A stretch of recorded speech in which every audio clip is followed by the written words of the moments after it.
मुख्यमंत्री योगी आदित्यनाथ ने कहा कि यूपी सरकार का इस बार का बजट अब तक का सबसे बड़ा बजट है।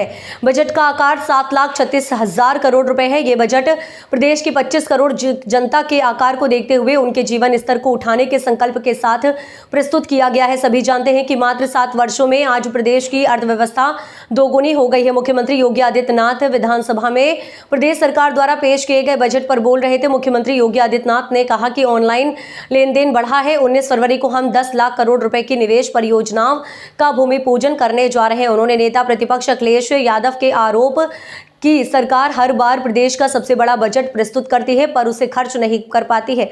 इस पर नेता सदन योगी आदित्यनाथ ने जवाब देते हुए कहा कि नेता प्रतिपक्ष दिसंबर 2023 के आंकड़े प्रस्तुत कर रहे थे, जबकि बजट तो मार्च 2024 तक का है। इस मौके पर उन्होंने सपा अध्यक्ष अखिलेश यादव पर तंज भी कसा कि अब उनके साथ आने को कोई तैयार नहीं है, क्योंकि लोगों को पता है कि वो धोखा ही देंगे। सीएम योगी रालोद के एनडीए में शामिल होने की तरफ इशारा कर रहे थे। देश की सबसे बड़ी आबादी के राज्य में आर्थिक विकास की गति को तीव्र करने की दिशा से एक सर्वस्पर्शी, सर्वसमावेशी और लोक मंगल के साथ साथ उत्तर प्रदेश को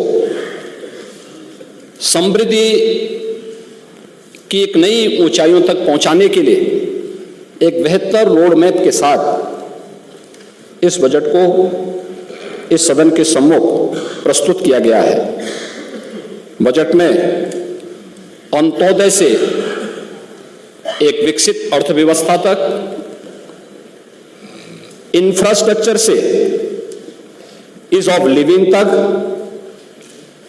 ईज ऑफ डूइंग बिजनेस से इन्वेस्टमेंट के ड्रीम डेस्टिनेशन तक,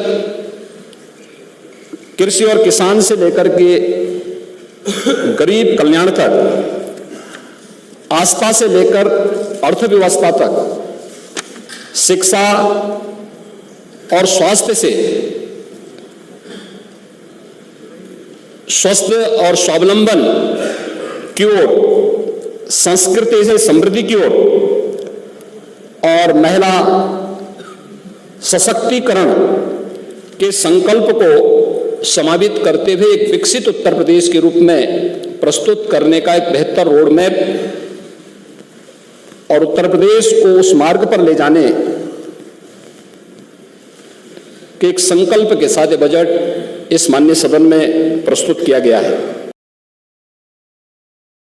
तो प्रभु राम भरत जी से कहते हैं, उन्होंने कहा था बरसत हर्षत सब लखे, करसत लखे न कोई, तुलसी प्रजा सौभाग्य से भूप भानु सो होई। इन पंक्तियों का अर्थ भी समझा देता हूं। हाँ, समझा देता हूं भी। जैसे सूर्य, समुद्र, नदी, तालाब से पानी लेता है, लेकिन किसी को पता नहीं चलता, परंतु जब वह बादल के रूप में बरसात करता है तो सबको पता चलता है। और खासकर यानी सभी जगह समान रूप से बरसता है।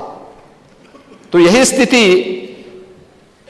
बजट की भी है, इस लोक कल्याणकारी और लोक मंगल के बजट की भी है। अतिरिक्त टैक्स 7 वर्ष में नहीं लगा, मंडी शुल्क कम किया गया, डीजल पेट्रोल के वैट के दाम को कम किए गए।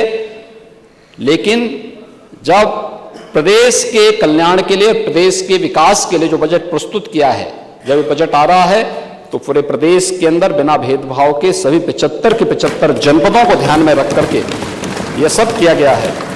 तो यह लोक मंगल के लिए